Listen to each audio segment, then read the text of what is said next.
কোথাও 1900 চাচ্ছে, কোথাও 2100-2200। অবশ্যই এটা টু মাচ এক্সপেন্সিভ হয়ে যায়। একটা গ্যাসে কিভাবে 700-800 টাকা করে বেড়ে যায় রাতারাতি। কেউ যে এটা দেখবো বা তদারকি করবো এরকম কেউ নাই। হঠাৎ করে কি এমন ঢুকে গেল গ্যাসের মধ্যে 1950 টাকা হয়ে গেল। লাইনের গ্যাস সরবরাহে সংকটের কারণে এলপিজি সিলিন্ডার ব্যবহার করেন রাজধানীর মিরপুরের বাসিন্দা মাহবুবা।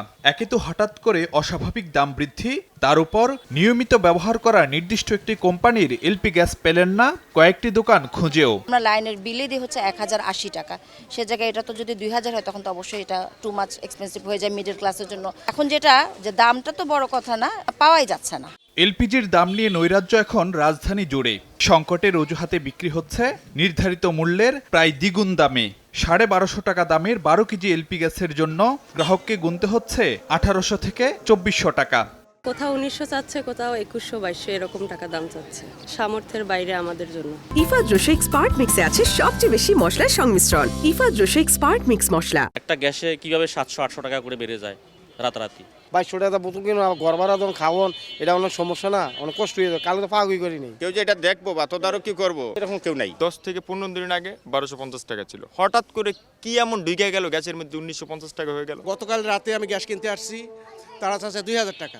আজকে আমি জিজ্ঞাসা করে এলাম, বলছে 2100 টাকা নিচে দেওয়া যাবে না। খুচরা বিক্রেতাদের অভিযোগ, যে দামে গ্রাহক পর্যায়ে বিক্রি করার কথা তার চেয়ে বেশি দামে কিনতে হচ্ছে খোদ ডিলারদের কাছ থেকেই। সরকার বাজারে ঠিক আছে, কিন্তু ডিলারতে তো আমাদের আরো বেশি দিয়া সব মিলিয়ে দিলে দেখা গেলো আপনার বর্তমানে 1900 টাকা পড়ে যেতেছে। আমাদের কিনা যেমন পড়তেছে এমন তো বিক্রি করতেছে, তাই না? আমরা 100 টাকা প্রফিট রেখে লাভ বিক্রি করতে হয়। এগুলো সব খালি বোতল। আমরা নিজেরাই গ্যাসের সংকটে ভুগতেছি, আমরা গ্রাহককে কিভাবে গ্যাস দিব? তবে বেসরকারি এলপিজি অপারেটরদের সংগঠন লোয়াবের শীর্ষ নেতার দাবি, বিশ্ববাজারে কাঁচামালের দাম ও পরিবহন খরচ বাড়লেও পরিবেশকদের কাছে বিআরসি নির্ধারিত দামই সরবরাহ করা হচ্ছে এলপি গ্যাস।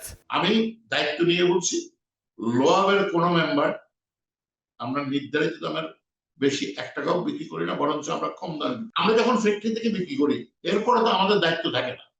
এটা খুচরা বিক্রেতারা কি করবে, কি করে, এটা যে দামটা বাড়ায়, এটা ল এনফোর্সিং এজেন্সি ছাড়া কেউ ঠিক করতে পারবে না। এদিকে নিজেদের সীমাবদ্ধতা তুলে ধরে নিয়ন্ত্রক সংস্থা বিআরসি চেয়ারম্যান জানাচ্ছেন, বাজার তদারকিতে কাজে লাগানো হচ্ছে ভোক্তা অধিকার সংরক্ষণ অধিদপ্তর আর মাঠ প্রশাসনকে। আমাদের তো নিজেদের আসলে খুব একটা লোকবল নাই এই কাজ করার জন্য। সো আমরা এই বিষয়ে ভোক্তা অধিকারকে ব্যবহার করব।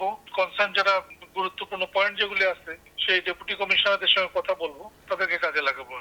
বাজারে নৈরাজ্যের মধ্যে রোববার এলপি গ্যাসের নতুন দাম ঘোষণা করতে যাচ্ছে বিআরসি। এলপি গ্যাসের ঘোষিত দামের সঙ্গে বাজারের বাস্তব চিত্রের তফাৎ দেখা যায় প্রায় সব সময়ই। তবে গত কয়েকদিন ধরে যা হচ্ছে তা অনেকটাই নজিরবিহীন। আর এসব নিয়ন্ত্রণে দায়িত্বে আছে অনেক সংস্থা, তবু যেন দেখার নেই কেউই। ফারুক ভিয়া, রবিন, সময় সংবাদ, ঢাকা।